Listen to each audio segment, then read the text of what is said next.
Now I'm just going to go through some concepts on how to decorate an aquarium which is double-sided, because a lot of people have trouble decorating a double-sided aquarium, but there's just a few concepts that you actually want to understand. So let's imagine that that's the aquarium from the front. So let's imagine this is a bit of gravel or coral sand or what sort of decoration that you want.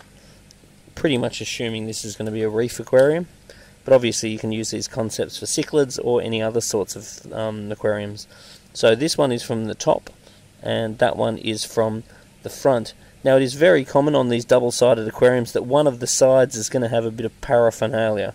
It might have some bulkhead fittings, it could have return pipes. In these double-sided aquariums, all of the heaters and all that tend to be down in the sump. But let's imagine there's a heater here, for example, or maybe a canister filter inlet or outlet. So usually there's something that needs to be hidden. So when we decorate the aquarium, we tend to plan around hiding these sorts of things. So then the next thing we want to do is get a vision for what the aquarium's going to look like. Let's say we want to have like a nice bommy on this side. We might want to have a cascading reef down here. We might want to have a swim through here.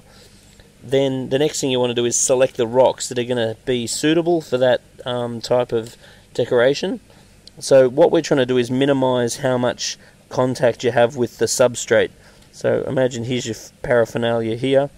Then you might go for like a nice stable rock there and a nice stable rock here. Then you might have a nice big flat rock go over the top of that, which is effectively going to create something along these lines. Then you might get a nice stable rock here, which is, let's say, there. Then you might get like a nice bridging piece that goes across there, which is going to bridge across like this one if you're looking at it from the front. Then you might have like a nice stable piece here, then a bridging rock there. So from the front it's going to look like there's one here and one there. Then you might go for a nice large piece that goes across the back like this, which is going to look like this. Then you might go for a large upright piece that might borrow a little bit of support from the wall.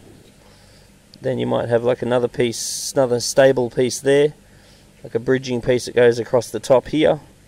So what that's going to look like here is a stable piece here, and then a bridging piece that comes up and gets support off the wall like that.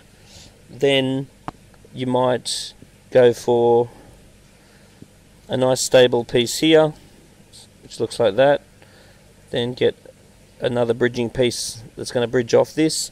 So we're minimizing how much contact we're touching on the bottom. We're creating lots of swim throughs. Where really the key is trying to have rocks that are suiting the application. So very carefully picking the rocks that you're choosing. Then we might go for a nice bommy structure. To create the bommy structure we might have like a nice piece like that, a couple of stable pieces. Then we might go for a nice big flat stable piece, which is going to create this sort of look. Then you build off that. So now I'm going to put another nice stable piece there, maybe one here. So therefore one here, one here. That might sort of jut out like that.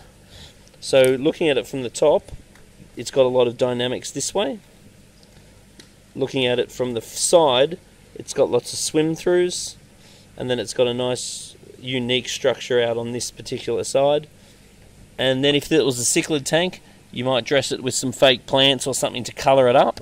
And then if it's a reef aquarium, you might come along and whack a coral here, whack a coral there, one here, one there, one here, one there, one here.